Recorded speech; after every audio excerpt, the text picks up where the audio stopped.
Hello everyone, Shri IAS academy में आपका स्वागत है। जैसा कि आप जानते हैं कि श्री आईएएस एकेडमी ने लेट्स क्रैक प्रीलिम 2.0 नाम की सीरीज की शुरुआत की है, जिसमें हम आपको प्रीलिम्स की पूरी कॉम्प्रिहेंस तैयारी कवर कराने की कोशिश करते हैं। इस दिशा में हमने आपके लिए काफ़ी सारी सब सीरीज शुरू की हैं। उसी दिशा में नई एक सीरीज हमारी जो है वो है लेट्स क्रैक मैथ 2.0 सीरीज। वास्तव में हमने ये भी कोशिश की है कि आपको सीसेट यानी कि जीएस सेकेंड पेपर को भी कवर करें। तो इस दिशा में ये मैथ की क्लासेस काफ़ी इम्पोर्टेंट हैं, खासतौर पर उन अभ्यर्थियों के लिए जिनको मैथ एक भौकाल लगती है, या कहें कि जिनको मैथ से काफ़ी भय लगता है। उम्मीद ही नहीं बल्कि पूरा विश्वास है कि आपने अगर अपने जीवन में कभी 2+2 भी नहीं किया है तो ये हमारा विश्वास है कि आप ये पूरी सीरीज कंप्लीट करने के बाद 2 into मल्टीप्लाई अनलिमिटेड भी कर पाएंगे। उम्मीद है आपको ये क्लासेस काफ़ी अच्छी लगेंगी। तो बिना देरी किए हम अपनी क्लासेस की शुरुआत करते हैं। और आज हमारा जो पहला पार्ट है वो है रेशियो एंड प्रोपोर्शन का। क्यों इम्पोर्टेंट है और हम क्यों यहाँ से शुरू कर रहे हैं, ये आप हमारी आगे की क्लास में देखिए। जैसा कि आप देख रहे हैं, आपके सामने लेट्स क्रैक मैथ 2.0 नाम की सीरीज है। मैथ वर्ड वास्तव में एक ऐसा वर्ड होता है जिसको देखकर हिंदी माध्यम की जो बेल्ट के लोग हैं, हिंदी माध्यम की बेल्ट का मतलब उत्तर भारत में रहने वाले जितने भी अभ्यर्थी हैं, उनमें से अधिकांश को इस सब्जेक्ट से काफ़ी ज़्यादा भय लगता है। भय इस बात से नहीं है कि वो सीखने के लिए उतने तत्पर और तैयार नहीं होते या उनमें इतनी प्रतिभा नहीं होती। और सबसे बड़ी दिक्कत ये है कि जो हमारी सोसाइटी है, हमारा जो समाज है, वो ऐसा हमें बना देता है कि हिंदी मीडियम का जो अभ्यर्थी है उसको मैथ आती ही नहीं है। जबकि सबसे बड़ी मूर्खता ये है, हिंदी मीडियम के अभ्यर्थी को ही जबकि सबसे ज़्यादा मैथ आती है, क्योंकि ये वो धरती है जिसने मैथमेटिक्स का ओरिजिन हुआ। और यही दुर्भाग्य है कि लोग ये कहते हैं इनको मैथ नहीं आती। वो यूपी का है उसको मैथ नहीं आती, वो बिहार का है उसको मैथ नहीं आती, वो पश्चिम बंगाल का उसको मैथ नहीं आती। मैथ नहीं आना और मैथ सिखाने वाला, दोनों में डिफरेंस होता है। अगर आपको सिखाने वाला कोई व्यक्ति रामानुज जैसा मिल जाए, अगर सिखाने वाला कोई व्यक्ति आपको ब्रह्मगुप्त जैसा मिल जाए, अगर आपको सिखाने वाला कोई व्यक्ति आर्यभट्ट जैसा मिल जाए, तो आप सीख जाएंगे, बशर्ते वो सिखाने वाला हो और मन से सिखाने वाला हो। आपके इस मास्टर का सौभाग्य है कि इस इंडिया में पढ़ाने वाले जो भी टॉप मैथमेटिशियन हैं क्लास 12 तक में या उसके बाद के, उनसे मैंने पढ़ाई की है। आज देश में जो भी मैथमेटिशियन के जो श्रेष्ठ से श्रेष्ठ अभ्यर्थी उभर कर आ रहे हैं, या जितने भी आप बड़े बड़े इंस्टीट्यूट देखते हैं, जैसे आपने आकाश इंस्टीट्यूट का नाम सुना होगा, या और भी जो बीटेक और मैथमेटिशियन से रिलेटेड जो कैलकुलेशन वगैरह कवर कराते हैं, तो इनके जो संस्थापक हैं या इनके संस्थापक जो पढ़ाते हैं, उनको जिसने पढ़ाया है आपके मास्टर ने, उससे मैथमेटिक्स की है। आप में से अधिकांश बच्चों को ये भी डर लग रहा होगा कि सर आप कभी तो कहते हो आप हिस्टोरियन हो, कभी आप कहते हो आप मैथमेटिशियन हो, कभी कहते हो कि आपको ये भी आता है वो भी आता है। तो सिंपल सी बात है, हमने सब कुछ पढ़ा है अपनी लाइफ में। अगर मैंने कोई एक काम किया है तो वो है केवल और केवल स्टडी, सबसे ज़्यादा। इसके अलावा दुनिया में मुझे कोई काम नहीं आता। और वही बात, जब आपने स्टडी की है तो आपको सारे काम अपने आप आ जाते हैं, क्योंकि आज की दुनिया में ज्ञान सबसे इम्पोर्टेंट है। ठीक है, तो हमने ये प्रयास किया है कि अपने उसी ज्ञान के एक अंश को, या कहें बिल्कुल छोटे से उस बेसिक अंश को जो आपके लिए ज़रूरी है। देखिए, आपको जो हम मैथ पढ़ाएंगे, इस मैथ का मेरी पढ़ी हुई मैथ से कोई संबंध नहीं है। ध्यान देना, मैंने जो मैथ पढ़ी है ग्रेजुएशन में, पोस्ट ग्रेजुएशन में या 12 में, उस मैथ से इसका कोई संबंध नहीं है। ये वास्तव में एक बेसिक मैथ है जो 10th क्लास की है। एक और बात बताएं, हम ये कह तो देते हैं कि ये मैथ 10th क्लास की है, बट होती नहीं है 10th की, है ना। ये जो मैथ होती वास्तव में आपकी 5 से लेके 10th के मध्य की होती है। तो 10th इसको मत कहिए। और यही गड़बड़ होता है कि जब हमसे कोई कहता है कि जो मैथ आती है यूपीएससी में वो 10th की आती है, तो हम 10th का पढ़ लेते हैं, लेकिन हम 5 से 10th तक को नहीं समझने की कोशिश करते। एक और बात जो मैं बताना चाहता हूँ वो ये कि मैथ जो सब्जेक्ट है, दिखने में आपको भयभीत करता है, लेकिन अगर आप बिल्कुल सरल ढंग से कोई आपको पढ़ा दे, इसकी सहजता से पढ़ा दे, तो आपको ये सरल लगने लगेगा। अब आप हमें एक बेसिक बात अपने मन में ही सोच कर बताना, मतलब कमेंट बॉक्स आपको नहीं करना है। वो क्या है, वो आप ये बताइए कि आखिरकार आपकी जो मैथ है वो कब से वीक है। तो आपको पता चलेगा कि आपकी मैथ क्लास 5 के बाद वीक है और जिनकी मैथ तेज हुई है वो क्लास 6 से उनकी तेज हुई। ठीक है, तो अब सिंपल सी बात है कि आपकी 5 पे वीक हुई थी और अगर हम आपको 5 की मैथ के स्टैंडर्ड से ही पढ़ाना अभी शुरू करें और आपको हम अपनी 13 क्लासेस में 5 से लेके 10 तक का कवर करा दें तो आप अपने आप उनकी तरह उतने टैलेंट हो जाएंगे कि हाँ सर, कैलकुलेशन का क्या मतलब होता है, रेशियो का क्या मतलब होता है, प्रोपोर्शन का क्या मतलब होता है, ये अगर हम आपको बता दें तो आप इनके लेवल के आ जाएंगे और जब इनके लेवल के आ जाएंगे तो आपका एग्ज़ाम हो जाएगा। होता यही है कि आजकल जितने भी पढ़ाने वाले आपको मिलते हैं वो क्या करते हैं, आपकी इस बेसिक ज़रूरत को नहीं समझते कि आप क्लास 5th से वीक थे। नॉर्मल सभी बच्चे क्लास 5th से ही वीक होते हैं, तो 5th से आप वीक थे तो हम वहीं से आपको स्ट्रॉन्ग करें। हमने आपको एक चीज़ पढ़ाई होगी, आप में से जिन बच्चों ने हमारी पहले की क्लासेस की हैं उसमें जब हम आपको साइंस टेक पढ़ाते हैं और साइंस टेक में जब हम बायोटेक्नोलॉजी पढ़ाते हैं तो वहाँ पे हम आपको एक चीज़ क्या पढ़ाते हैं, Cas9। ये क्या है, क्रिस्पर टेक्नोलॉजी है वास्तव में जीनोम एडिटिंग की। उसमें यही होता है कि जहाँ पे जो वीकनेस होती है सेल की, हम उतना उसको काट देते हैं और वहाँ पे एक नई सेल को लगा देते हैं। तो वही हम काम करेंगे कि हम आपके माइंडसेट को क्लास 5 से कैप्चर कराने की कोशिश करेंगे, या कहें कि वहाँ से हम आपका रिदम, वहाँ से आपकी फ्रिक्वेंसी मैच कराएंगे और आते आते कब हम आपको 10th पे ले आएंगे आपको पता भी नहीं चलेगा। समझ रहे हैं? तो कोई भी बच्चा जिसको भी मैथ आती भी हो, मैथ अगर आप देखो, एक बात और बताएं आपको, यहाँ पे कुछ बच्चों को एक और चीज़ लगती है कि अरे भाई मैथ आप हमको पढ़ा रहे हो, हम तो 10th में यूनिवर्सिटी टॉपर थे। हालांकि यूनिवर्सिटी नहीं होती, कॉलेज होता है, स्कूल होता है।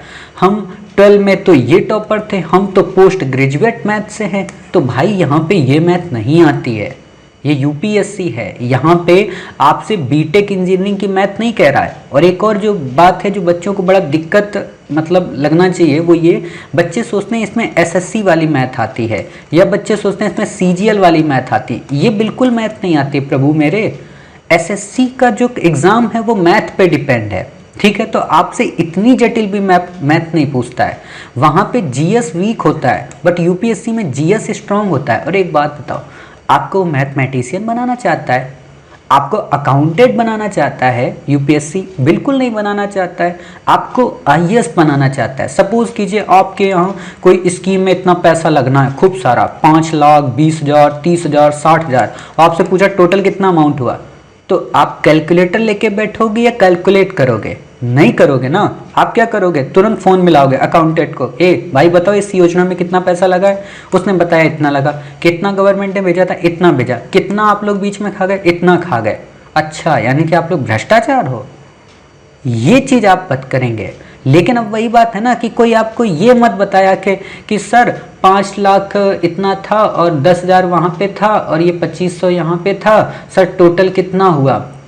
तो आप ये कंफ्यूज होके मत बैठे कि अच्छा 5 लाख वो था, 10 लाख वो था, 25,000 वो था, नहीं कि 15,25,000 बाकी कहाँ गया। इतनी कम से कम कैलकुलेशन आनी चाहिए। यूपीएससी ये चाहती है आपसे।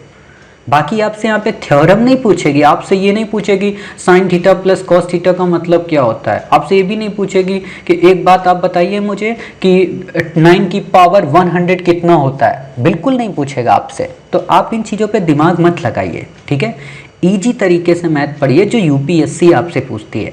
मैं आपको यूपीएससी के लेवल की मैथ पढ़ाऊँगा और यूपीएससी में भी मैं आपको सीसैट के लेवल की मैथ पढ़ाऊँगा, ठीक है। अब कुछ बच्चों के दिमाग में फिर से वही एक कीड़ा आ गया होगा कि सर सच में आप बहुत बड़े वाले झूठे हो।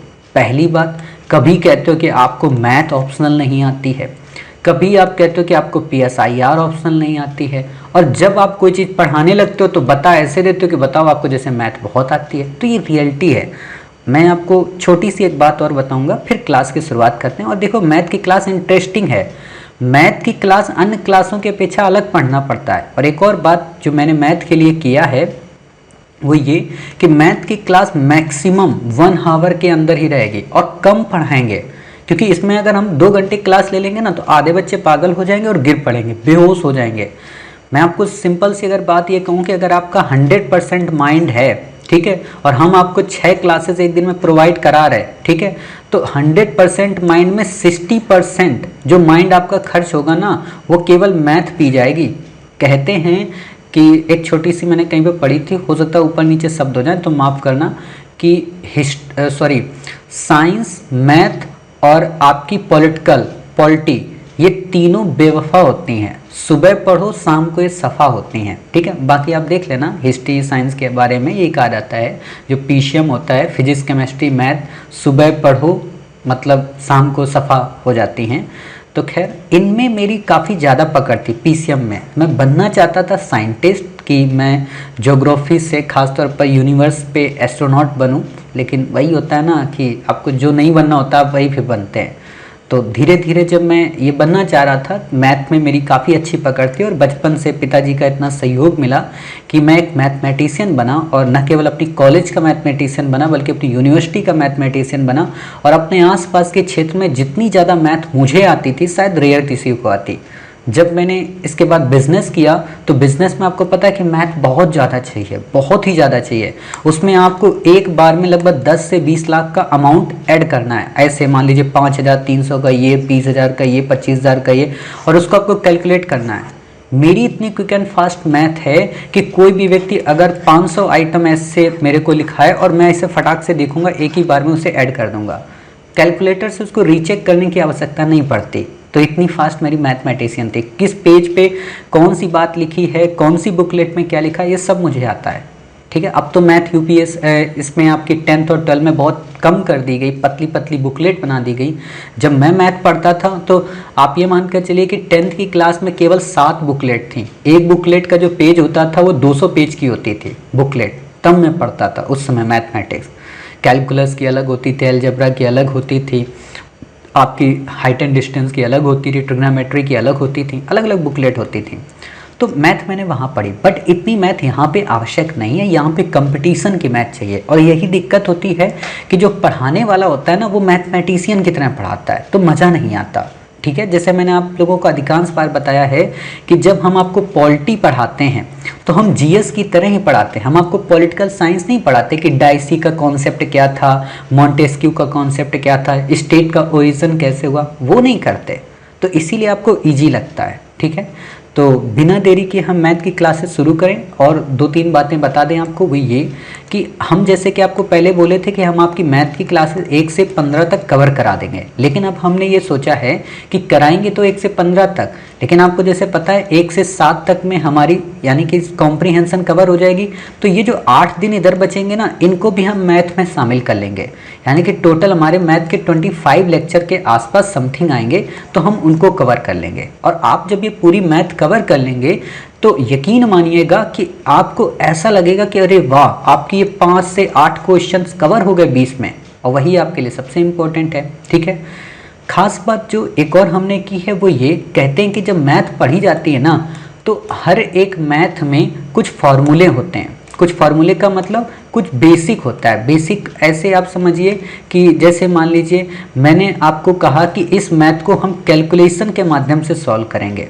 फार्मूले बहुत सारे होते हैं। मैथ की यही खूबसूरती होती है कि एक क्वेश्चन को सॉल्व करने के लगभग 50 तरीके होते हैं।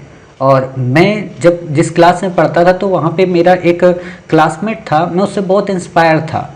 उसकी खास बात क्या थी कि उसको कोई सब्जेक्ट नहीं आता था, सिर्फ मैथ आती थी। और एक और ख़ास बात ये थी कि मैथ में भी वो एक क्वेश्चन को लगभग 50 से 60 तरीके में सॉल्व कर पाता था।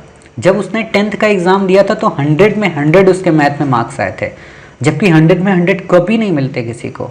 और ख़ास बात एक और आपको बताएं कि एक बार क्या हुआ कि कानपुर जो IIT है, जब वो IIT में पढ़ने गया तो उसको वहाँ पे बहुत सारी सुविधाएं मिली। कानपुर IIT कहते हैं कि मैथमेटिक्स के हिसाब से बहुत बेहतरीन मानी जाती है।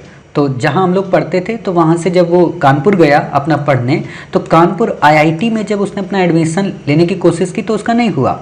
बट एक बार वो किसी कोचिंग संस्थान में पढ़ रहा था दूसरे स्टेट में, तो वहाँ पे कानपुर IIT से कई सारे लोग आए। ठीक है, हम लोगों के आज तो वो अच्छे पोस्ट पे है, बेहतरीन जगह पे। तो जब वो कानपुर IIT के लोग वहाँ पे इंस्टीट्यूट में मिलने आए तो वहाँ के लोगों ने लगभग 10 से 20 सवाल वाइट बोर्ड पे दे दिए कि ये क्वेश्चन कोई सॉल्व कर सकता है। तो वो बाइनरी थ्योरम के थे। आप में से जो भी बच्चे मैथमेटिशियन होंगे उनको पता होगी बाइनरी थ्योरम क्या होती है। तो बाइनरी थ्योरम पे जब उसने क्वेश्चन दिए तो थ्योरी पे जहाँ क्वेश्चन दिए तो पूछा गया कि आप कितने क्वेश्चन सॉल्व कर सकते हो, तो उसने बताया कि मेरे पास 50 तरीके हैं इस क्वेश्चन को सॉल्व करने के, और जो वहाँ पढ़ा रहा था मास्टर उसको केवल 5 तरीके पता थे, तो उसका डायरेक्ट सिलेक्शन वहाँ से सीधे IIT में हो गया, और आज वो मैथमेटिशियन है बहुत बड़ा, समझ गए। खैर मैं उसका नाम तो नहीं बताना चाहता किसी का भी, क्योंकि उस नाम से फिर आप लोग मेरे तक पहुँच जाएंगे। तो ये था कि मतलब अपने टैलेंट से उसने ये किया, और मैं उसी से सीखता रहता था कि आखिरकार इसको मैथ इतनी आती क्यों है। जिसको बेहतरीन आता हो आप उसे सीखें, उससे जले मत, क्योंकि कब आप उसके पीछे चलते चलते कितनों से आगे निकल जाएंगे आपको पता भी नहीं होता है। और मैं यही करता था, जो मेरे से हाई लेवल के लोग होते थे मैं उनसे सीखता था, उनसे कंपटीशन करता था। छोटों से करके कंपटीशन क्या करोगे, 50 सवाल लगा लिए ये हो गया है ना। तो वही बात है, मैंने यहाँ पे क्या किया है, जो मैं फॉर्मूले की बात आपसे कर रहा हूँ वो ये कि हम आपको इस पूरी की पूरी मैथ की सीरीज को रेशियो एंड प्रोपोर्शन से कवर करेंगे, मतलब अनुपात के माध्यम से हर एक क्वेश्चन को आपको सॉल्व करने का तरीका सिखाएंगे। इसका क्या मतलब हुआ, जैसे हमने आपको यहाँ पे आज अनुपात के बारे में बेसिक जानकारी बता दी, ठीक है। तो हम आपको जब भी कोई चैप्टर पढ़ाएंगे, मान लीजिए हमने आपको टाइम, डिस्टेंस एंड वर्क पढ़ाया, ठीक है, हमने आपको टाइम, डिस्टेंस या और भी टॉपिक कवर कराया, या हमने आपको प्रॉफिट एंड लॉस पढ़ाया, या हमने आपको एवरेज पढ़ाया, ठीक है, या हमने आपको जितने भी मैथ के नॉर्मल आपके यहाँ पे टॉपिक आएंगे, हम सारे टॉपिक तो आपको नहीं बताएंगे, तो उन सभी टॉपिक को हम रेशियो एंड प्रोपोर्शन से कवर करेंगे। क्यों कवर करेंगे, क्योंकि ये एक ऐसा फॉर्मूला है कि आपने क्वेश्चन देखा, 3 से 4 स्टेप आपने सॉल्व किए और आपका क्वेश्चन सॉल्व हो गया। अब आपको लगेगा सर 3 से 4 स्टेप वाला ही क्यों करा रहे हो, प्रभु आपके पास केवल 2 मिनट का समय होता है, तो 2 मिनट के समय में आपको 3 स्टेप वाला ही चाहिए ना, कि 30 स्टेप की लाइनें जो हम लोग करते थे कि हाँ इति सिद्धम फिर नीचे आके किया, वो नहीं कराना है आपको। शॉर्ट में मैथ करानी है और कॉन्सेप्चुअल बेस करानी है, ठीक है। तो इसीलिए हमने रेशियो को बेस बनाया। जो बच्चे आज की क्लास को मिस करेंगे, यकीन मानना कि वो पूरी की पूरी मैथ को मिस करेंगे, ठीक है। और आप ये भी यकीन मानना कि जब आप ये मैथ के माध्यम से हमसे कवर करेंगे तो आपको मैथ सहज, सरल और गहन लगेगी, ठीक है। तो इतनी बातें समझ गए। अब यहाँ पे एक लास्ट बात जो मैं बताना चाहता हूँ, वो क्या मैं बताना चाह रहा था, दिमाग से ही स्लिप कर गई। चलिए अगर याद आएगी तो मैं आपको बता दूंगा, भूल गया, क्योंकि होता है कई बार जब आप दिमाग में होते हैं तो एक साथ 3 से 4 चीज़ें चल रही होती हैं। हाँ वो ये, हाँ याद आ गया, देखो कि आप लोग ना सीसेट का सिलेबस मत देखना। और सीसेट का मैं हमेशा आप लोगों से कहता हूँ, जो बच्चे श्री IAS एकेडमी में पढ़ रहे हैं ना, वो UPSC का सिलेबस ही मत देखें।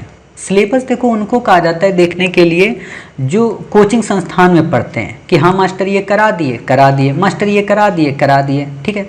तो सिलेबस के अकॉर्डिंग मत चलिए, क्योंकि आपको भी पता है हमने आपसे सीसेट में क्या वादा किया, 50+ आपको सॉल्व कराएंगे, ठीक है। तो हम सीसेट में केवल वही आपको इंपॉर्टेंट पोर्शन कवर करा रहे जिससे इस बार क्वेश्चन आएंगे। मेरी लाइन के वर्ड को समझना, जिससे 2021 में क्वेश्चन आएंगे, ना कि 2022 में। तो 2021 में जो क्वेश्चन आएंगे उन टॉपिक को कवर करा रहे हैं। अब आप में से कई बच्चे जो 2022 के भी देख रहे हैं, उनको लगेगा सर तो फिर हम क्या करें, ढपली बजाएं? नहीं, आप में मान लीजिए हमने यहाँ पे 8 टॉपिक कवर कराए, ठीक है। तो 8 में इस बार 8 में 6 तो आने ही आने हैं, ठीक है, 2 नहीं आएंगे। तो जब आप आज बेसिक ये कवर कर लेंगे तो आप अगली बार जब करेंगे तो हो सकता है आज ये 6 टॉपिक आएंगे इस बार, अगली बार का 4 आए, लेकिन आएंगे तो इसी 8 में से ना। तो अभी आप कर लेंगे, आपको इजी लगेगा और आप अच्छे ढंग से कवर कर लेंगे, ठीक है। तो सिलेबस आप लोग मत देखना, केवल और केवल क्लास करिए, जैसा हम कराते जाएं वैसा करते जाइए, आंख बंद करके करिए। फेल कभी नहीं होंगे, ये मेरी रिस्पॉन्सिबिलिटी, सवाल एक एक आएगा, ये भी मेरी रिस्पॉन्सिबिलिटी है, ठीक है। तो बिना देरी के हम अपनी क्लासेस की शुरुआत करें। तो हमारी जो पहली क्लास है वो है किस चीज़ से, रेशियो से। रेशियो का सामान्य मतलब क्या होता है, अनुपात। आप में से कई सारे बच्चों ने हमेशा इस वर्ड से रूबरू हुए होंगे कि अनुपात का क्या मतलब। जैसे आप कई बार देखते होंगे ना, 1:B = 3:4, हमेशा आपको ऐसे लिखा मिलता है, ठीक है। देखो इसमें व्हाइट बोर्ड का ही काम होता है सबसे ज़्यादा, और यकीन मानिए आपके लिए हमने जो डिजिटल व्यवस्था की थी वास्तव में इसी चीज़ के लिए किया था। आप में से जिन बच्चों ने पहले हमारी क्लास की थी लेट्स क्रैक रीजनिंग की, तो वहाँ हम कोई चीज़ लिख नहीं पाते थे, काउंटिंग नहीं करा पाते थे, बट आपकी बार हम आपको काउंटिंग कराएंगे। रही बात जो क्वेश्चन होगा वो आपको यहाँ पे साइड में लिखा हुआ मिल जाएगा जब भी क्वेश्चन आएगा। तो अभी तो हम बेसिक आपको बस बता रहे हैं कि अनुपात का मतलब क्या होता है। जब भी आपको कोई संख्या ऐसे मिलती है तो उसको हम कहते हैं अनुपात है। अनुपात को एक तरीके से आप ऐसे समझ सकते हो 1:b अनुपात 3:4, ठीक है, इसको भी हम अनुपात ही कहते हैं। हालांकि मोटे तौर पर ये भिन्न कहलाती है। क्लियर? तो अनुपात का मतलब आप समझ गए, 1:b और 3:4, ये जो दो बिंदियां होती है अनुपात होती हैं, समझ गए? तो ये आपको याद रखना है। प्रश्न उठता है कि जब हमारे सामने कभी भी ये 1:b या हमारे सामने 3:4 ये लिखा होता है तो इसका क्या मतलब हम लगाएं। इसका मतलब यही होता है कि जो a है उसके पास 3 है, जो b है उसके पास 4 है। क्या मानकर चलते हैं रुपए। अगर मैं आपसे ये कहना चाहूँ कि a:b इज इक्वल टू 3:4 है तो इसका a की वैल्यू क्या हुई, तो a की वैल्यू साहब 3 हुई और जो b की वैल्यू है वो साहब 4 हुई। क्लियर? इससे ज़्यादा आपको यहाँ पे नहीं समझना है कि अगर a:b लिखा होगा तो हम कहेंगे a की वैल्यू 3 और b की वैल्यू 4। ये तो सबको पता है, बट इम्पॉर्टेंट होता है हमसे क्वेश्चन कैसे पूछेगा। आपसे जो क्वेश्चन पूछता है वो कैसे पूछता है, आपको यहाँ पे बेसिक दे देगा 1:b इज इक्वल टू 2:3, फिर आपको दे देगा b:c इज इक्वल टू 4:5। ध्यान से देखना, आपको ऐसा सवाल यूपीएससी में लिखा मिलेगा सामान्य तौर पर, ठीक है। और आपसे क्या कहेगा, आप हमें बताएं a:b:c इज इक्वल टू क्या होगा। तो इसके दो तरीके हैं। हम आपको जितने भी क्वेश्चन कराएंगे वो लगभग 2 तरीकों में होंगे। पहला आपको कराएंगे बिल्कुल डिटेल वाला कि जो नॉर्मल बच्चे करते हैं या जब आप क्लास 5 या 7th या 8 में थे तब कैसे करते थे, और आज आपको कैसे करना है। तो दोनों तरीके समझेंगे, तो जो भी एग्जाम में याद आए उसी को आप कर दीजिएगा। हालांकि मैं तो यही प्रेफर करूंगा कि आप सेकंड फॉर्मूले को ही ज़्यादा करिए क्योंकि बहुत इजी होता है, ठीक है। तो कैसे इसको करना है आप देख लीजिए बिल्कुल ध्यानपूर्वक, कोई इसमें आपको दिक्कत नहीं आएगी। बस ये है कि कैलकुलेशन करना है ज़बरदस्त, ठीक है। तो देख लेते हैं कि कैसे हम इस सवाल को करेंगे। तो आपको क्या लिखा मिला है, आपको लिखा मिला है कि a:b is equal to 2:3, b:c is equal to 4:5, ठीक है। आप यहाँ पे एक चीज देखो, b यहाँ पे भी है, b यहाँ पे भी है, ठीक है। b जो यहाँ है, यहाँ इसकी वैल्यू कितनी है 3 है, और यहाँ जो b है इसकी वैल्यू कितनी है 4 है। तो एक बात बताओ, जब b यहाँ पर है b यहाँ पर है तो दोनों की वैल्यू अलग अलग कैसे हो सकती हैं। इन वैल्यू को हमें इक्वल करना है, या कहें कि इन वैल्यू को हमें समान करना है। तो समान के लिए आप क्या कर सकते हो, इनमें ऊपर नीचे गुणा करो कि ताकि ये हमारी जो वैल्यू है वो पूरी तरीके से इक्वल बन पाए। अब एक बात ध्यान से देखना, वो ये कि यहाँ जब 2:3 लिखा है और यहाँ जब 4:5 लिखा है तो हम ऐसी किस संख्या का गुणा करें कि b की वैल्यू ऊपर भी सेम हो जाए और नीचे भी सेम हो जाए। तो सिंपल सा आपको पता है कि अगर हम b में ऊपर में अगर हम 4 का गुणा करेंगे, नीचे अगर हम 3 का गुणा करेंगे तो b की वैल्यू इक्वल हो जाएगी। क्यों? 4×3 12 और 4×3 12, ठीक है। अब यहाँ पे कुछ बच्चे बोले सर आप ये बोलो ना 3 × 3 × 4। इंग्लिश वालों को नहीं पढ़ा रहे, हिंदी वालों को पढ़ा रहे, और गाँव की तरह पढ़ाना है मुझे। मैथ का मतलब ये है कि आपके दिल को अगर छू जाए लैंग्वेज तो मैथ आ गई, और अगर दिल को नहीं छुई तो दिमाग को बर्बाद कर देगी, ठीक है। तो वही बात है, कहते हैं ना अगर दिल मिल जाए तब तो ज़िंदगी अच्छी गुलजार हो जाती है, और अगर दिल ना मिले तो फिर दिमाग खराब हो जाता है, सुसाइड कर लेता है आदमी। तो वही बात होती है मैथ में, मैथ से मोहब्बत होनी चाहिए, और मोहब्बत तभी होगी जब आप लोकल लैंग्वेज का उपयोग करेंगे। क्लियर? तो अब यहाँ पे ध्यान से देखना, जब हमने कहा कि a:b है तो अब बताओ आप a:b क्या होगा, 4 दूना 8 हो गया, और ये दोनों में मल्टीप्लाई होगा, ऐसा नहीं कि केवल एक ही में आप करेंगे। तो 4 दूना 8 हो गया और 4×3 12 हो गया। ध्यान दिए। दूसरा जो हमने बताया b:c है, उसमें करो 4×3 12 हो गया और 5×3 15 हो गया। ध्यान दिए आप। चलिए अब आपने इतना ध्यान दिया तो अब आप एक बात बताओ, अभी हमने ऊपर आपको क्या बताया था कि अगर a अनुपात b इज इक्वल टू 3:4 लिखा हो तो a का मतलब होता है 3, b का मतलब होता है 4। तो ऐसे अगर मैं आपसे पूछूं a अनुपात b इज इक्वल टू 8:12 लिखा है तो a का मतलब कितना हुआ, बता दो भाई। a का मतलब साहब 8 हुआ, b का कितना मतलब हुआ, b का मतलब सर 12 हुआ, ठीक है, b का मतलब 12। अब ऐसा ही यहाँ पे देखो कि b अनुपात c है इज इक्वल टू 12:15 है, तो इसका क्या मतलब, तो b का मतलब आपका 12 हो गया और c का मतलब आपका कितना हो गया, 15। क्लियर, समझ में आ गया ना? नहीं समझ में आया वीडियो को पॉज करो, फिर से शुरू से देखो कि जब a अनुपात b इज इक्वल टू 3:4 हो सकता है या a की वैल्यू 3 हो सकती है, b की वैल्यू 4 हो सकती है, तो b अनुपात c इज इक्वल टू 12 अगर 15 है तो उसका मतलब b की वैल्यू 12 और c की वैल्यू 15। अब देखो b की वैल्यू ऊपर भी 12 है और b की वैल्यू यहाँ 12 है, तो हम कोई एक वैल्यू मान लिए। तो अब अगर मैंने आपसे कहा कि a अनुपात b अनुपात c क्या होगा, a की वैल्यू कितनी है 8, अनुपात लगाओ, b की वैल्यू कितनी है 12, c की वैल्यू कितनी है आपकी 15। क्लियर, अगर मैं आपसे कहूं कि a अनुपात b अनुपात c का क्या आंसर होगा तो आप कहेंगे सर 8:12:15। कई बार ऐसे आपका आंसर आ जाता है, लेकिन एक और बताएं, कई बार क्या होता है कि आंसर की वाले बड़ा दिमाग लगाते हैं। सपोज करो अगर a अनुपात b अनुपात c हमारा 8, 12, 15 ना आता, हमारा 8, 12 और 16 आता, तो हो सकता है आपको आंसर ये ना दिया हो। आपको आंसर क्या देगा, आपको आंसर दे देगा 4 अनुपात यहाँ पे 6 अनुपात 8, ठीक है, या आपको हो सकता है एक आंसर दे दे 2 अनुपात 3 अनुपात 4। आप में से कई बच्चों को लग रहा होगा सर क्या ये भी आंसर सही है, तो बिल्कुल सही है। क्यों सही है, होता क्या है कि वो लोग क्या कर देते हैं कि इसको डिवाइड कर देते हैं 2 से, कि 2 चौको 8, 2 छंग 12, 2 अट्ठे 16, है ना, और फिर 2 से डिवाइड कर दिए इसको। तो ये बस आपको पता होना चाहिए। क्लियर, तो आपको पता चल गया कि 8:12:15 कंडीशन पे है, यहाँ पे भी जब वैल्यू होगी तो डिपेंड करेगा, लेकिन मैं आपको बस बेसिक बता देना चाहता हूँ। ठीक, अभी जब सवाल आएंगे तो आप समझ जाएंगे कहाँ पे हमें काट कर ऐसे लिखना है।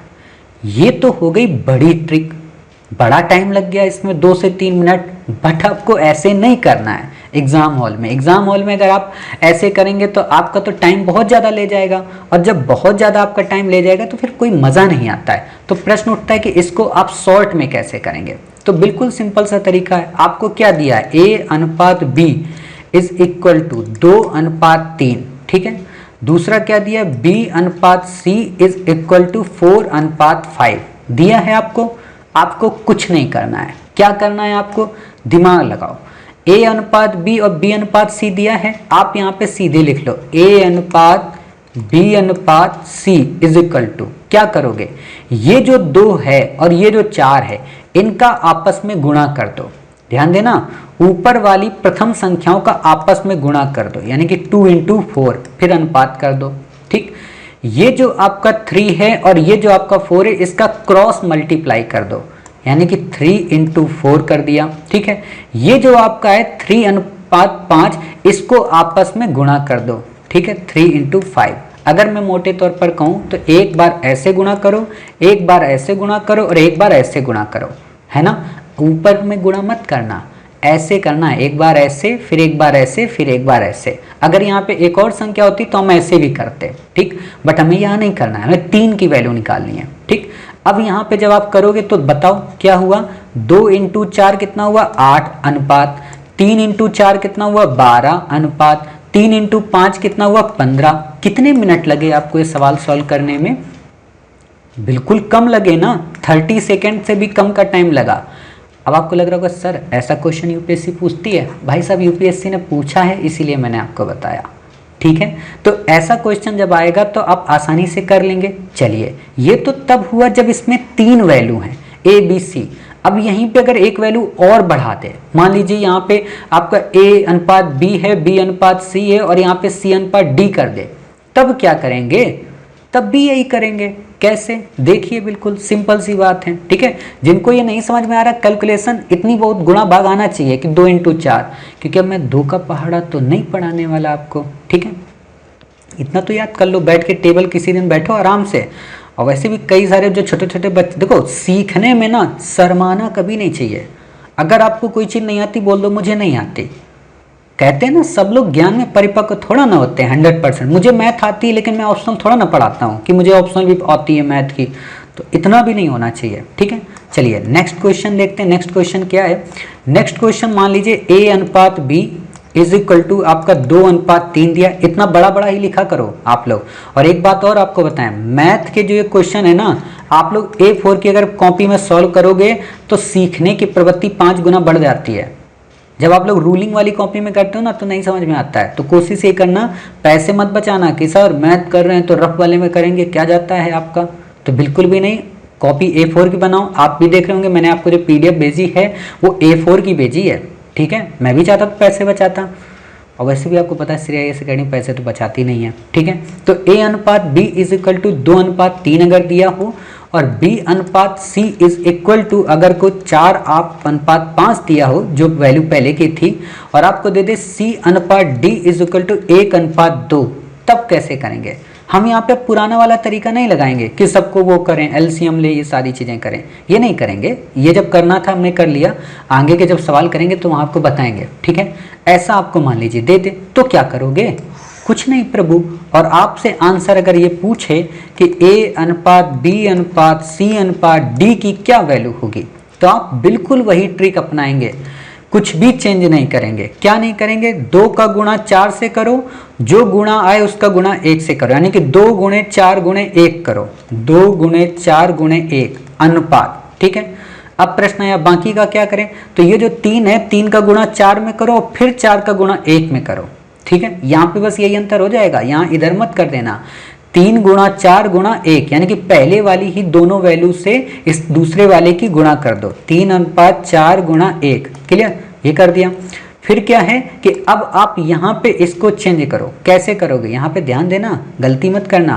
3 का गुणा 5 में करो और 5 का गुणा फिर से 1 में करो, ठीक है, क्योंकि हमें 4 वैल्यू निकालनी ना। तो 2 गुणा 4 गुणा 1 ये 1 हो गई, दूसरा 3 गुणा 4 गुणा 1 ये दूसरी हो गई, तीसरा 3 गुणा 5 गुणा 1, ठीक है, 3 गुणा 5 गुणा 1।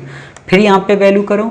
अब क्या बचा? लास्ट। तो लास्ट बिल्कुल वैसा ही करो जैसे पहले का, 3 गुणा 5 गुणा 2, ठीक है, 3 गुणा 5 गुणा 2। अब आप मल्टीप्लाई कर सकते हो, आराम से निकल आएगा। 4 दूना 8 एकम 8 अनुपात 4 3 12 एकम 12, ठीक है, 5 3 15 एकम 15, 5 3 15 और दूना 30, ठीक है। कितनी वैल्यू आ गई?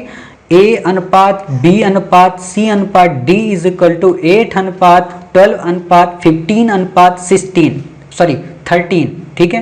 यानी कि 8 12 15 30। अगर मैं कहूँ A की वैल्यू कितनी है 8, B की वैल्यू 12, C की वैल्यू 15, D की वैल्यू 30, क्लियर। ऐसे आपसे क्वेश्चन पूछेगा। मे भी हो सकता है कि आपको ऐसे दे दे और कह दे कि D की वैल्यू क्या है बताइए, तो आसानी से बता देंगे साहब 30 है। इतनी बातें समझ में आ गई? इतनी क्लास कंप्लीट हो गई? दिमाग नहीं थका ना? बिल्कुल। थक गया हो तो 1 गिलास पानी पी लो। मैथ में यही होता है, सबसे ज़्यादा पानी की ज़रूरत पड़ती है मैथ में। आप कहोगे सर मरुस्थल में बैठ के मैथ लगा रहे हैं क्या, जो पानी पीने की इतनी ज़रूरत पड़ेगी? नहीं भाई, आप AC में बैठ के लगा रहे होंगे या गाँव की बढ़िया शुद्ध हवा में, ठीक है। चलिए एक क्वेश्चन और करते हैं ताकि आपको और अच्छा लगे करने में। ऐसा ही क्वेश्चन करते हैं। A अनुपात B इज इक्वल टू 1:2, ठीक है। B अनुपात C इज इक्वल टू 3:1, ठीक है। C अनुपात D इज इक्वल टू 5:4। अब आप लोग फटाक से इसको वीडियो को यहीं पे पॉज करो, तुरंत पॉज करो, ठीक है। और अब इसको अपने मन से कैलकुलेट कर लो, एक बार सॉल्व करने की कोशिश करो, ठीक है। देखते हैं कौन पहले करता है, ठीक है। A अनुपात B अनुपात C D, ठीक। अब यहाँ पे क्या करना, 1 का 3 से और 3 का 5 से, ठीक है। 1 × 3 × 5 अनुपात 2 का 3 से 3 का 5 से, 2 × 3 × 5। देखते हैं कौन जल्दी करता है। हमारा आपका कंपटीशन हो रहा है। 2 × 1 × 5, ठीक है, 2 × 1 × 5, ठीक है। फिर अनुपात 2 का 1 का और 4 का, ठीक है।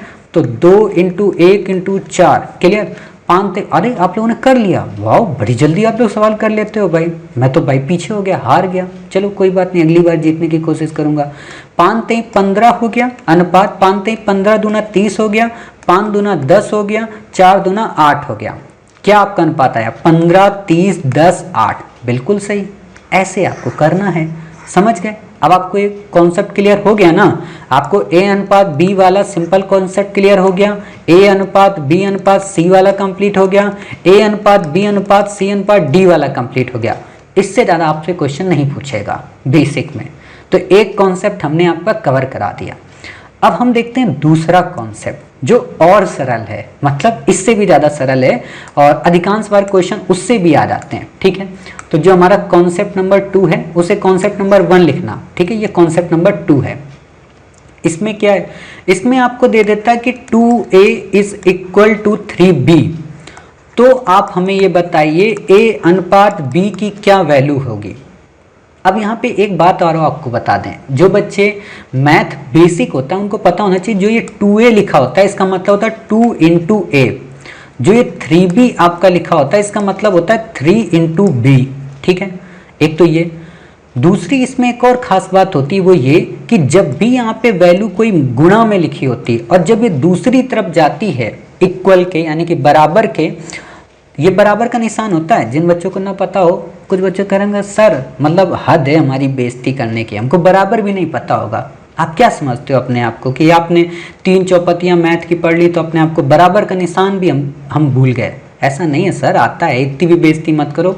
हम लोग बुद्ध की धरती के रहने वाले लोग हैं, मैथमेटिशियन लोग हैं, और आप ऐसी बेइज्जती करोगे? खैर कोई बात नहीं, हमारा उद्देश्य तो बिल्कुल भी नहीं है, क्योंकि 0 तो आप ही लोगों ने दिया था। क्लियर?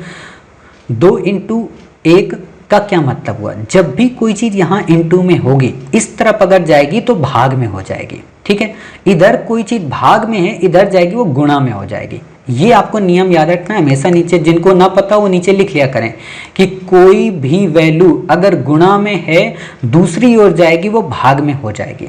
तो इससे चीज़ें आपको याद रहेंगी। ठीक, अब 2 इंटू ए है तो 2 इंटू ए में अगर हम ये कहें कि 2 इधर जाएगा तो क्या हो जाएगा, भाग में हो जाएगा, और b इधर आएगा तो क्या हो जाएगा, डिवाइड में हो जाएगा। ऐसे आप समझो, एक एक करके सॉल्व करते हैं। कैसे सॉल्व करेंगे, मान लीजिए 2 इंटू ए आपको दिया है तो 2 into a is equal to 3 into b दिया है। अगर हम ये 2 इधर ले जाएं तो क्या हो जाएगा, a is equal to 3 into b upon 2 हो जाएगा।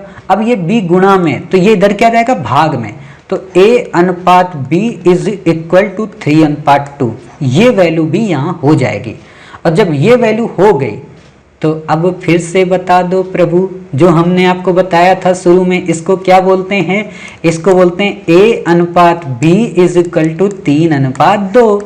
अब इतना जब आपने कर लिया तब ये भी बता दो कि a की वैल्यू कितनी हुई 3, b की वैल्यू कितनी हुई 2, तो आंसर आपका आ गया। यही करना है। अगर आपको ऐसा दे दे और आपसे पूछे a अनुपात b क्या होगा, तो फटाक से आप क्या करेंगे, a अपॉन यहाँ पे b और 3 अपॉन यानी कि 2, क्योंकि ये इधर चला गया और ये इधर आ गया। क्लियर? a की वैल्यू 3 और b की वैल्यू 2। क्लियर? इतनी बातें। चलिए, आपने एक कॉन्सेप्ट ये वाला किया। अब इसी का दूसरा एक कॉन्सेप्ट है, ये तो केवल a और b की वैल्यू की बात कर रहा है। अगर आपको यहाँ पे क्या दे दे, आपको यहाँ पे दे दे 2a is equal to 3b is equal to 4c, मान लो इतना दे दे, और आपसे क्या पूछे कि आप हमें बताइए a अनुपात b अनुपात c की वैल्यू क्या होगी, तो थोड़ा टफ है, इसको ध्यान से देखना। क्या करना है आपको, आप यहाँ पे देखो कि 2a दिया है, 3b आपको दिया है और 4c आपको दिया है। अब आपको इसमें जिसकी भी वैल्यू निकालनी हो, a की अगर आपको वैल्यू निकालनी है तो आप एक काम करें कि a की जो ये वैल्यू है इसको आप ढक लें, मतलब इसको ऐसे छिपा दें। क्लियर? और क्या करेंगे, जो b और c की वैल्यू है उसका आपस में मल्टीप्लाई कर दें, तो क्या हो जाएगा, a is equal to 3 into 4 हो जाएगा। ऐसे ही अगर आपको b की वैल्यू निकालनी है तो b की वैल्यू में b की वैल्यू को ढक लें और a की जो वैल्यू है और जो c की वैल्यू है इसका आपस में मल्टीप्लाई कर दें। a की वैल्यू कितनी थी, यहाँ पे 2 थी, तो यहाँ पे आपका b क्या हो जाएगा, 2 इंटू 4। ऐसा ही अगर मैं कहूँ आपकी c की वैल्यू निकालनी है तो क्या करोगे, आप यहाँ पे 4 को ढक लो c की वैल्यू को और a इंटू बी का मल्टीप्लाई कर दो, तो 2 इंटू 3 इज इक्वल टू c। अब आप बता दो मोटे तौर पर a की कितनी वैल्यू हो गई 12, b की कितनी हो गई आपकी 8 और c की आपकी कितनी हो गई आपकी 3 दूना 6। ठीक है, अब मैं मोटे तौर पर अगर कहूँ कि a अनुपात b अनुपात c कितना हो गया, तो 12 अनुपात 8 अनुपात 6। इतनी बातें समझ गए?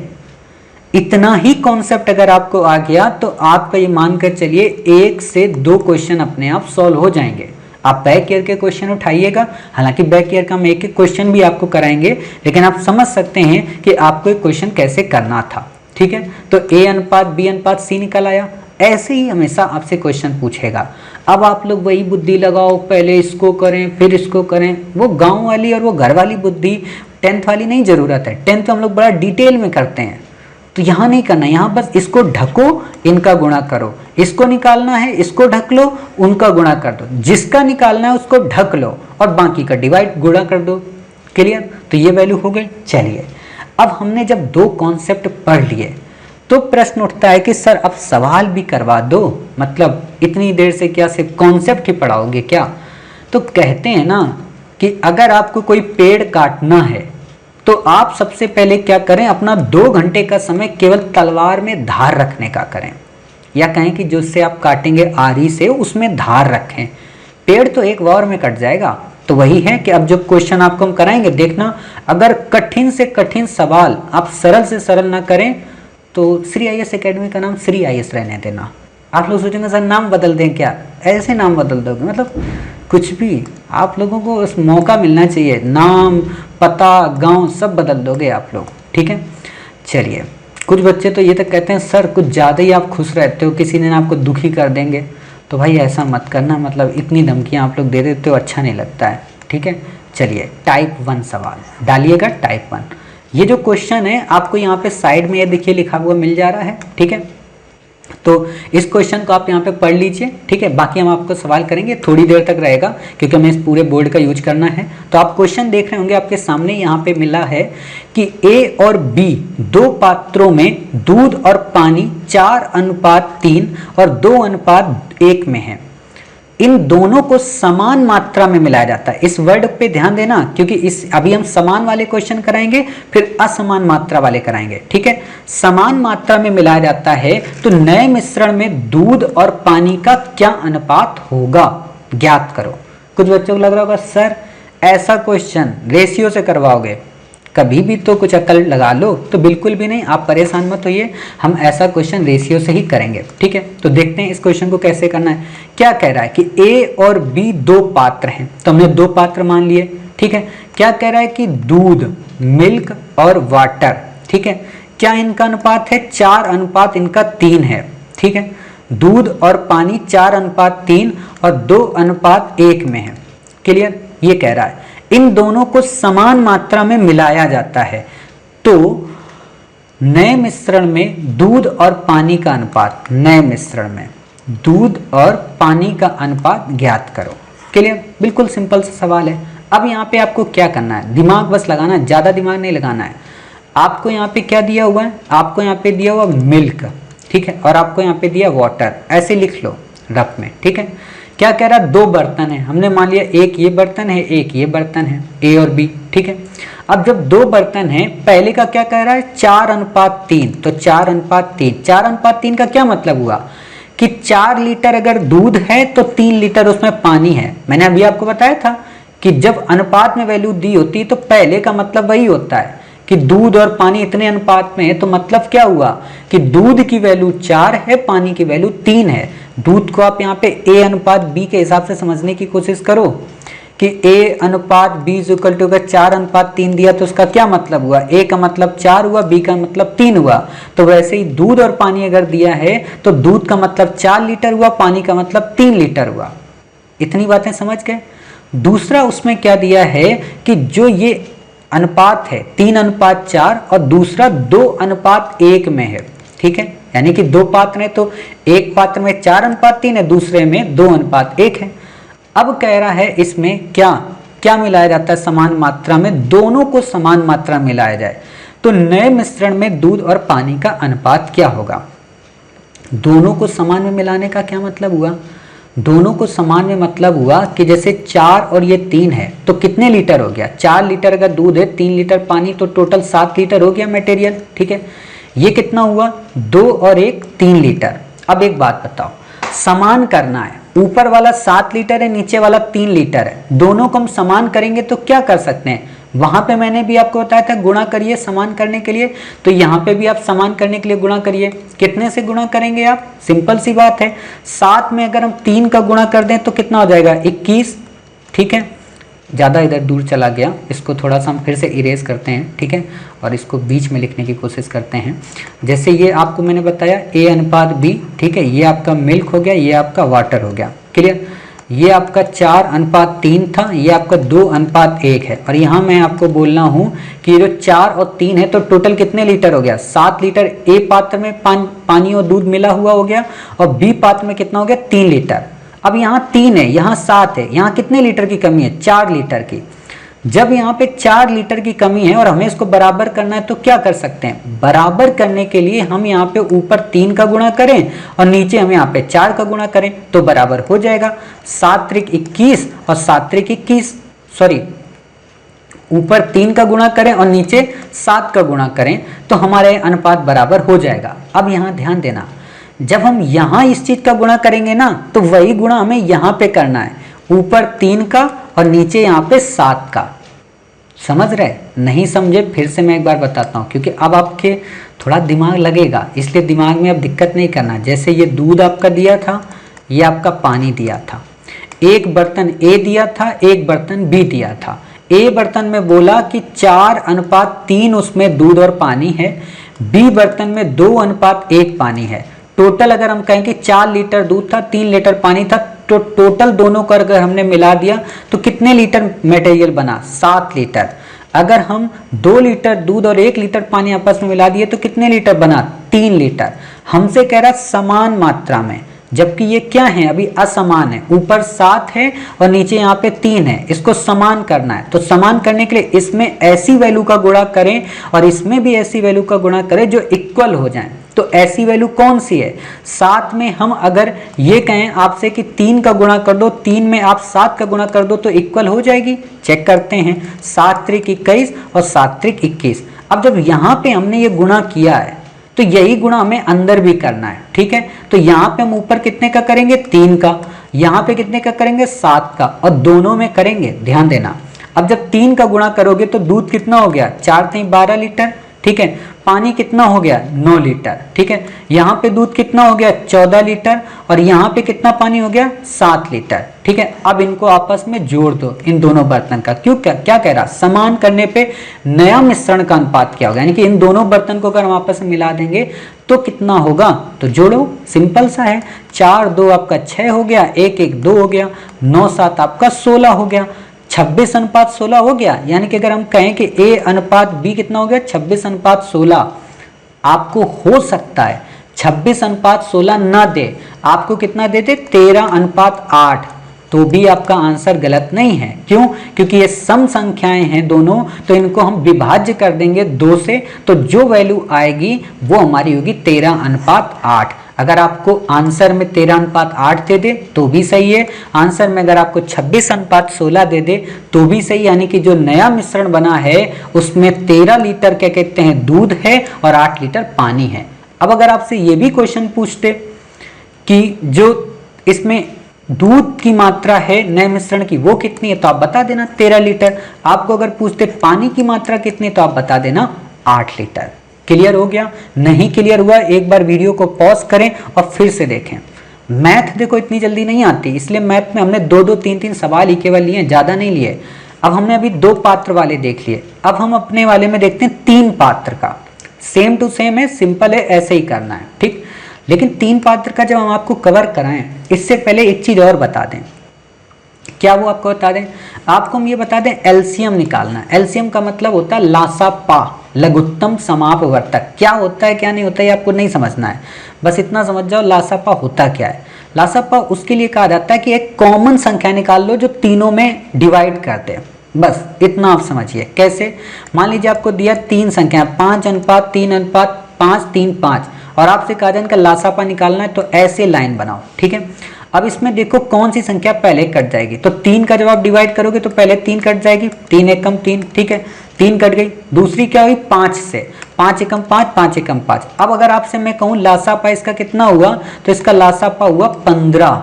यानी कि 15 एक ऐसी संख्या है जिसमें 3 का भी भाग चला जाएगा और 5 का भी भाग चला जाएगा। अब अगर मैं कहूँ 2 8 16, इसका लासापा निकालिए तो 2 एकम 2, 2 चौको 8, 2 अट्ठे 16, 2 एकम 2, 2 दूनी 4, 2 चौको 8, 2 एकम 2, 2 एकम 2, 2 दूनी 4, 2 एकम 2, 2 एकम 2, 2 एकम 2। क्लियर, ये हो गया। अब इतना जब हो गया तो अब आप इसका लासापा निकालिए। 2 दूना 4 दूना 8 दूनी 16, यानी कि 16 एक ऐसी संख्या है जिसमें इन तीनों संख्या का डिवाइड चला जाएगा। 2 अट्ठे 16, 8 दूनी 16, 16 एकम 16, इसको लासा बोलते हैं। जब भी 3 कॉमन संख्याएं आए तो हमें लासापा ऐसे निकालना होता है। आपको नहीं आता परेशान मत हो, इतने सवाल लगवा दूंगा कि अपने आप लासापा आ जाएगा। ठीक है, तो बिना देरी किए देखते हैं हम 3 संख्याओं का। यहाँ पे आप ये सवाल देख रहे हैं, आपके सामने आ गया है। क्वेश्चन क्या है कि ए बी सी 3 पात्रों में दूध व पानी 3 अनुपात 2, 2 अनुपात 1, 4 अनुपात 1 के अनुपात में है, तीनों को समान मात्रा में। जब भी ये समान वर्ड दे तो इसको आप गोला कर लिया करें कि अच्छा समान की बात कर रहा है। तीनों को समान मात्रा में मिलाया जाए तो नया मिश्रण दूध पानी का अनुपात क्या होगा। ठीक है, तो बिना देरी के इसमें भी क्या करते हैं, जो दिया है सेम टू सेम उसको वैसे ही लिख देते हैं एज इट इज। सोचना नहीं है, इतना कठिन थोड़ा ना। मैं तो आप लोगों को डरा देते हैं बस टीचर, ताकि आप हमारे यहाँ पढ़ने आ जाओ संस्थान में। ठीक है, ए बी सी, मान लो ये आपको 3 बर्तन दिए हैं। ठीक है, आपको क्या दिया, दूध और पानी का अनुपात। पहले पात्र में कितना अनुपात दिया है, 3 अनुपात 2, तो 3 अनुपात 2 कर दिया। दूसरे अनुपात में 2 अनुपात 1, तीसरे अनुपात में 4 अनुपात 1। क्लियर, आपको क्या करना है, कुछ नहीं, इन सब का टोटल करो कि टोटल इनमें सब में कितना है। पहले पात्र में कितना दूध और पानी एक साथ है, तो 3 2 5 लीटर है, दूसरे में 2 1 3 लीटर है, तीसरे में 5 लीटर, यानी कि इनका प्लस करना है। 3 + 2 ये आया है। ठीक है, ये 2 + 1 आया है। क्लियर, और ये आपका 4 + 1 आया है। क्लियर, इनको आपस में मिलाया है, समान करना है ना। तो आप देखो 5 3 5 आ गया।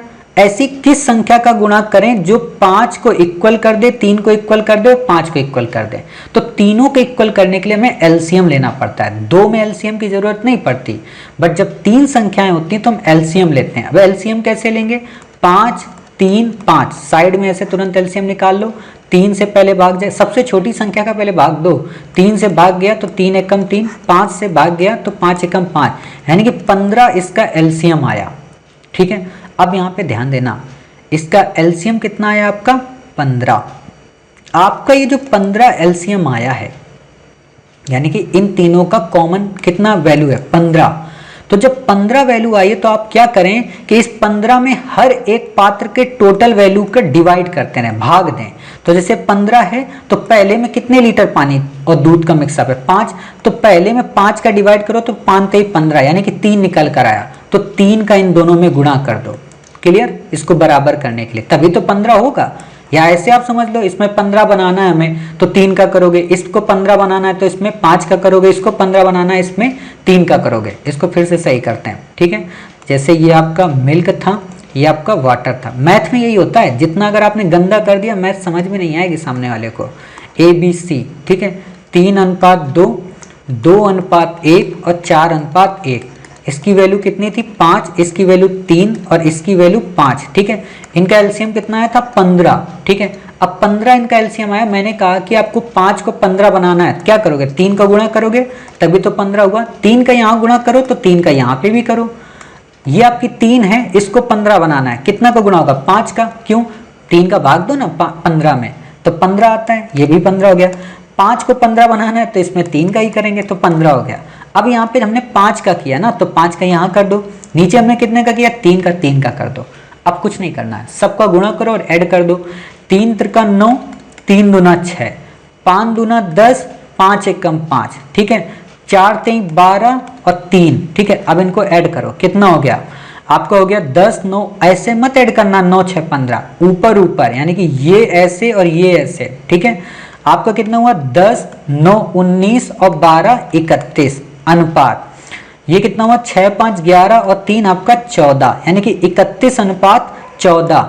ए अनुपात बी अनुपात सी की वैल्यू क्या होगी, आपकी होगी 31 अनुपात 14। कुछ बच्चों को लग रहा होगा सर यहाँ तो 3 अनुपात में है और आपने यहाँ 2 क्यों निकाला।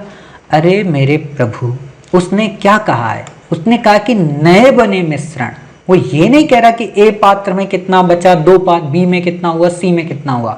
अगर आपसे ये पूछता कि ए पात्र में कितना होगा तो 15, बी में कितना होगा 15, सी में कितना होगा 15, देख रहे हो ना, सब में 15 हो गया।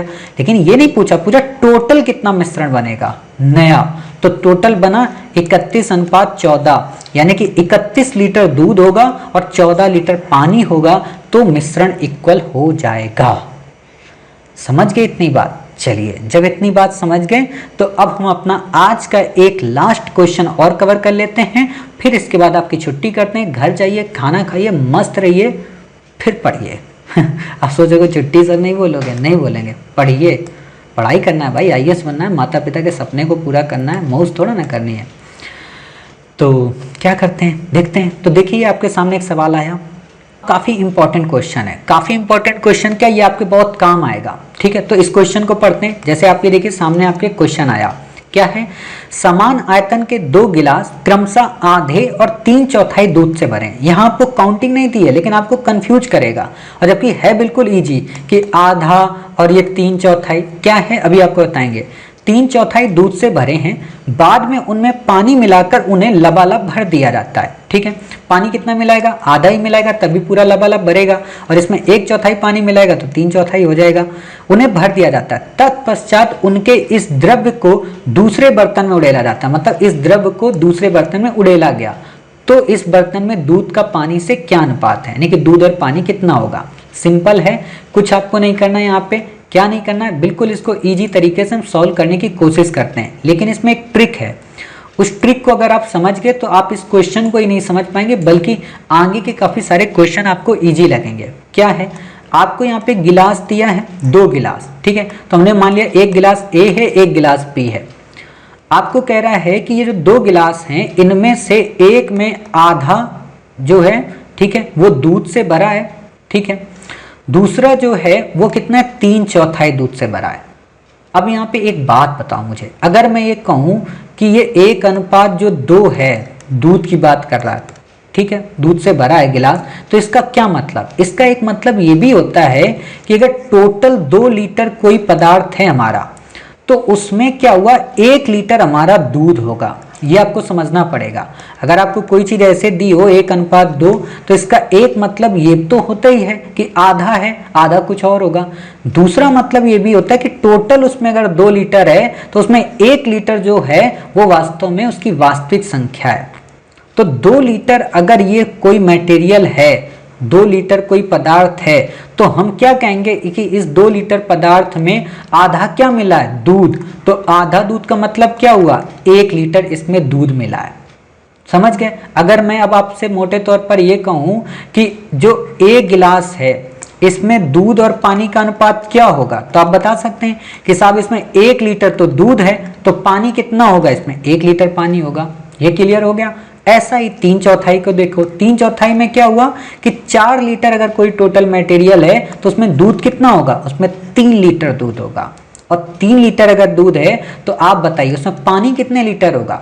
4 लीटर टोटल मटेरियल है, 3 लीटर उसमें दूध है, तो पानी कितना हुआ, 1 लीटर।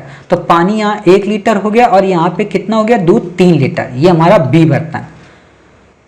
अब तो आ गया ना सवाल, आपको तो पता चल गया कि हाँ इसमें कितना है। तो अब ये जब इतना आपको वही पुराना सवाल मिल गया, तो आपको क्या करना है, इसको इक्वल करना है। तो देखिए एक गिलास में कितना हो गया, 2 लीटर दूध पानी, बी गिलास में कितना हो गया, 4 लीटर। अब एक बात बताओ, इसमें 2 है, इसमें 4 है, हमें बराबर करना है, तो क्या करेंगे, ऊपर वाले में केवल 2 का कर दें, नीचे वाले में क्यों करेंगे भाई, नीचे का तो 4 है ही ना, ऊपर वाले को 4 बनाना है, तो ऊपर वाले में 2 का गुणा कर दो, अपने आप समान हो जाएगा, क्योंकि समान मात्रा में कह रहा है। तो 2 का हमने ऊपर गुणा किया, तो 2 का जब गुणा करेंगे तो कितना अनुपात आएगा, ध्यान से देखो, 2, ठीक है, अनुपात 2 और 3:1, ये आ गया, ठीक है। अब इसको जोड़ दो, ये 3 हो गया और ये 3 2 5, यानी कि अगर मैं ये कहूँ कि जो नया बर्तन होगा उसमें दूध और पानी का अनुपात 5:3 होगा।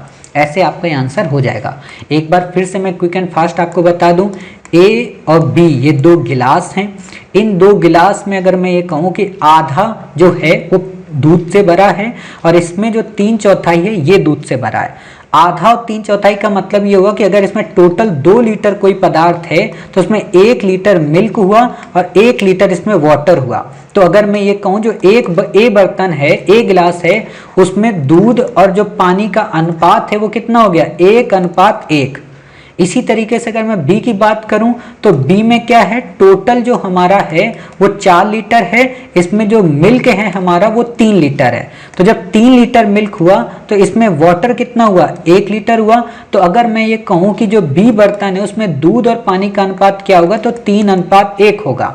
अगर हम इसको पुराने वाले की तरह टोटल कर दें तो ए जो गिलास है उसमें टोटल मटेरियल कितना, 2 लीटर, बी में टोटल मटेरियल कितना, 4 लीटर। अब इसमें 4 है, इसमें 2 है, हमें इक्वल करना है तो किसी को भी इक्वल कर लो। तो ऊपर हमने मान लीजिए 2 का गुणा कर दिया, क्यों, क्योंकि यहाँ 4 है तो ऊपर वाले को 4 बनाना है। तो 2 का जब ऊपर गुणा किया तो 2 दूना ये 4 बन गया और 2 का यहाँ पर भी गुणा होगा तो 2:2 हो गया।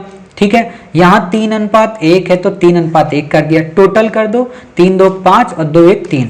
कुछ बच्चों के दिमाग में आ रहा होगा, नहीं सर वही पुराना वाला सिस्टम आप करके दिखाओ वो ज़्यादा अच्छा है, कि हम ऊपर वाले में भी उसी संख्या का गुणा करेंगे जो नीचे है और नीचे वाले में भी वही गुणा करेंगे जो ऊपर है। तो भाई आप रो मत, हम आपकी इस पीड़ा के, आपके इस दर्द को समझ सकते हैं। तो हम वही काम कर देते हैं, आपकी बात मान लेते हैं। यहाँ पे मान लीजिए 2 है, हमने ऊपर क्या किया, ऊपर हमने 4 से कर दिया, नीचे हमने 2 से कर दिया। ठीक है, तो यही काम ऊपर आप कर दो कि यहाँ पे आप 4 का कर दो, यहाँ पे आप 2 का कर दो, करो आप 4:4 आ गया। ठीक है, ये हमारा कितना हो गया, 8 हो गया। 8 दिख रहा है आपको, 4 इसमें 2 का करना है तो 3 दूना 6 हो गया और ये 2 हो गया, ये भी हमारा 8 दिख रहा है, 4 4 8। अब इनको जोड़ दो, 6 4 10 हो गया और 4 2 6 हो गया। अब 10 अनुपात आपका 6 आ गया। ठीक है, ए अनुपात बी हो गया। मैंने आपको क्या बताया था, दोनों का सम है तो 2 से डिवाइड हो जाएंगे, तो 2 पंचे 10, 2 3 6, 5:3 आ गया। आंसर वही आएगा, मैथ की यही खूबसूरती है। ठीक है, तो इस तरीके से आपने ये सवाल कर लिया। उम्मीद है आपको क्वेश्चन समझ में आ गया होगा। अब जब क्वेश्चन ये समझ में आ गया है तो क्या करें, हो गई छुट्टी आपकी। अब कल मिलते हैं, कल अपने कुछ नए सवालों के साथ धीमे धीमे देखो चलेंगे। मैथ का मेरा उद्देश्य ये है कि हम धीमे धीमे आपको मैथ कवर कराएं, और जब धीमे धीमे हम आपको कवर कराएंगे तो प्यार हो ही जाएगा मैथ से। कहते नहीं, होले होले से दुआ मिलती है, होले होले से रब दिखता है। ठीक है, तो होले होले से मैथ आएगी, बिल्कुल निश्चिंत रहो, कूल होके। एक भी अगर क्वेश्चन आपका मैथ का गलत हो गया, मैं रिस्पॉन्सिबल हूँ। ठीक है, इतनी मेरी जुबान काफ़ी है। 25 मैं रीजनिंग में आपको कराऊंगा, 25 आपको मैथ में कराऊंगा, 25 आपको पैरा कराऊंगा। 75 क्वेश्चन होंगे, 25 कहूँगा छोड़ाना, 50 करके आना। 50 जब करके आओगे तो इसमें 13 गलत कर दोगे, हालांकि गलत नहीं होंगे, फिर भी मैं मान के चलता हूँ गलत कर दोगे। 13 अगर आपने गलत कर दिया तो 37 यहाँ पे आपके बचे 50 में। ठीक है, अब 13 गलत करके आओगे तो 4 सही और चले जाएंगे, -4 और कर दो, कितने बचे, 33। चाहिए कितने, 27 प्लस कितने एक्स्ट्रा हो गए आपके, 6 हो गए एक्स्ट्रा, बस। बाकी दुनिया से क्या मतलब। ठीक है, तो उम्मीद है आपको आज की क्लास समझ में आई होगी, मैथ से थोड़ी बहुत मोहब्बत हुई होगी। ब्रेकअप मत कर लेना आगे तक। ठीक है, तैयारी करते रहना। जब 14 फरवरी आए तो इसको एक गुलाब भी दे आना। ठीक है, वैलेंटाइन डे मनाना और कहना कि मैथ वास्तव में बहुत सरल चीज़ होती है, खासतौर पर श्री IAS अकेडमी के साथ अगर हम पढ़ते हैं तो। Thank you so much. मिलते हैं कल अपनी नई क्लासेस के साथ। तब तक अपना ख्याल रखिए, कोविड-19 के पैंडेमिक से अपना और अपनी फैमिली का बचाव करिए।